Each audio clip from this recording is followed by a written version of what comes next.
I am just like you. My entrance is a garden. You may not pass freely here. Doug Robbins spends a lot of his life waiting, but not the kind of waiting most of us have to do. You know, waiting at the traffic lights or waiting in line at the post office. Doug has to wait for someone to get him out of bed in the morning, or for someone to feed him, or open the door. It's a recurring theme in his one-man show Propelled, now on at Jute in Cairns. Doug has Duchenne's muscular dystrophy, a condition that only affects males, leaves them wheelchair-bound by around 12, and sadly usually kills them by their mid-20s. Doug Robbins is 25. But he doesn't want our pity. He abhors pity. He just wants to take us on a journey into his world. The show opened to a standing ovation on Friday. Oh, it was amazing. I could hear the crowd out the front as I was in final preparations of the performance, and it really sort of thought it must be a lot of people out there to be able to hear it from inside the theatre, and it really made me sort of click into place and say that everyone was there to see it and embrace it, and the only thing to do is to perform. What do you hope people who have seen the show and will go to see the show will take from it? What I'd like them to take from it is, I guess, that idea of anything is possible if you give things a go with the right support and sometimes the right length of time. So you might have to wait for a while, but in the end, any obstacle can be overcome. I loved the show. I guess most people there, shed tears, but I also laughed out loud. Now, that was a surprise to me. Do you find that people are surprised that it actually is really funny? Yes, I have. I think a lot of people think that having a condition like DMD is tough. It certainly is, but often to get through that, you need a bit of humour, and it helps you feel better, and it makes people feel more at ease and treat you less like everyone else. And how does it feel being out there? This is a one-man show. I mean, it's a big thing to carry. It is, but I'm prepared. I know the whole team has been working extremely hard. I guess I'm just the final piece in the puzzle to go out there and perform. But definitely having a great support team and crew made it as if I did have other actors out there. How's the whole process been for you, Doug? I mean, this has been going for a long time now, from early last year when you had to raise money to make all of this possible. Definitely. In May we had the creative development, and then I started learning lines at the end of November for this January production. I then have an intense 3-week rehearsal process, which I had never really experienced as a professional actor, and it was a bit to take in to start with, but as you saw on Friday night, it sort of has come together as we intended. I'm speaking with Doug Robbins. He is the star of Propelled. Doug, you've got, I think it's another 6 shows. For people listening who are thinking, oh, maybe I'll go and see it, what would you say? Well, I guess don't let the rain be an obstacle to stop you in coming and seeing a great show. But it's very interesting. There's been a lot of positive feedback about the show, and if you want a different experience, if you might be used to a certain type of theatre or play, it's slightly different. It's very confronting, and hopefully you'll walk away and say, that was something that I'll remember for a while. Doug, was it frightening in a way to lay yourself bare out there, to let people into your life and lots of personal stuff is put out there? It was very, I guess it did make myself sort of question, maybe is that the way to go through life, is to keep going and never give up. But you see in the performance that there's some stories in there that I guess maybe my mother and some others would sort of cringe at, but that's just the same only 25-year-old male. What's next, Doug? Oh, well, next I think I'll need a week break just to sort of detox out of the theatre world. But I've got a few writing projects in the wings that have been put on hold since this Propelled has been going on. And I look forward to getting stuck into them and finding the next obstacle to overcome. Well, good luck with the rest of the run. No, thank you very much, Fiona. And I was very grateful that you have been there from the start and came along on Friday and wouldn't have missed it. What a night. What is the meaning of these buildings, these compounds, these forts, where people may go, but I may not? Actor Doug Robbins from Propelled. Pat Furlong was in the opening night crowd. She'd travelled from the United States especially for the night. Pat is president of Parent Project Muscular Dystrophy. Pat, what did you think of the show? I thought Propelled was one of the most amazing pieces of theatre I've ever seen. I try to see some theatre when I'm traveling, and this particular performance was so thought-provoking, so insightful, and so moving that I wouldn't have missed it for the world.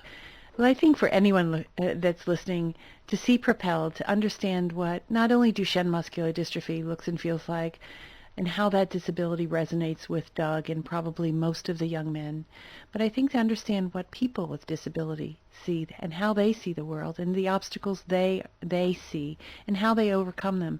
I think it's an incredible, moving performance. I think it will raise awareness for Duchenne, but it also improves our lives, just like you said. It does give us insight into a difference that we can make and certainly a better understanding of disability.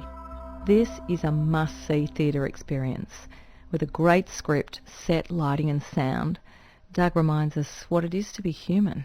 I laughed and cried my way through Propelled, but the last line of the show almost brought me undone.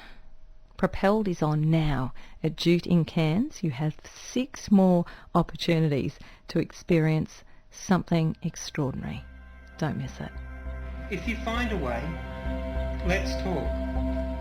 I will tell you this. Shit happens. My shit is Duchenne. What's yours? I started the organization because my 2 boys were diagnosed with Duchenne muscular dystrophy, and at that point in time, in 1984, when they were diagnosed, there was this therapeutic nihilism that said there's no hope and no help. These boys will not survive, they will lose function, and they will have no opportunities. And I started PPMD with the idea that maybe by gathering together the parents and their children, that we could together work hard and make a difference in the landscape. And so we have tried to do exactly that. And you've since lost both your boys? I have. My sons died at 15 and 17. How far have we come? I think we've come a great deal. I think we're certainly on the road to some really pretty amazing things. If we look at 1994 until today, the mean age of death in 1994 was before the age of 20. Right now, we're looking at a mean age of death statistically in the United States and other areas in the world, to include Australia, of young men living into their 40s. I think that's a tremendous difference, and that's by really changing the therapeutic nihilism that exists, creating awareness, certainly adding more sources of funding for physicians and researchers to do what they do best, but also to use existing medical tools like interventions such as steroids, which are now standard of care, to intervene with the heart very early on to do some cardioprotection or protect the heart from developing abnormal rhythms or trying to decrease the fibrosis in the heart. Physical therapy to stretch and keep the joints very flexible. So I think there's been a lot of medical application here to change the landscape. And now we have, in addition to that, a disease that's well characterized and a pipeline full of possibilities. So I think it is coming along. We're certainly not to the point of a cure, but we certainly have a pipeline of opportunities. And as you see from Doug, amazing opportunities that open up for these young men. And personally for you, how hard is it for you to keep fighting this good fight, knowing that your boys can't take advantage of the great leaps that have been made? Well, there was a day in my house when I was crying, and it was pretty typical of me just after the diagnosis to fall apart maybe even daily. And I was saying to my sons that I really wanted a magic cure. I wanted a cure, and I needed it just for them. And with that, my young son looked up at me and he said, "It's not really fair, is it? Who would cure us and no one else? And is that really what you want to do?"